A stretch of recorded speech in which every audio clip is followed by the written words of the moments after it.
আজব দুনিয়া। বিবাহিতরা তালাকের জন্য ব্যস্ত, অবিবাহিতরা বিবাহের জন্য ব্যস্ত। বাচ্চারা তাড়াতাড়ি বড় হওয়ার চিন্তা, বড়দের শৈশবে যাওয়ার আকুতি। চাকরিজীবীরা কাজের চাপে পেরেশান,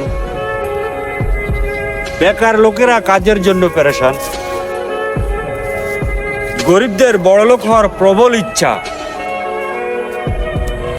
বড় লোকেরা একটু শান্তির খোঁজে ব্যস্ত। জনপ্রিয় ব্যক্তিরা লোকালয়ে ঠিকানা খুঁজে বেড়াচ্ছে, সাধারণ মানুষ জনপ্রিয় হওয়ার জন্য ব্যস্ত। কারোরই জানা নাই শান্তি এবং খুশির ফর্মুলাটা কি। মনে রাখবেন, আল্লাহ তাআলা যে নেয়ামত আপনাকে দিয়েছে সেটা নিয়ে সন্তুষ্ট থাকবেন। ধন্যবাদ সবাইকে। দেখে শুনে হাঁটতে পারো না? আমি কে মানি?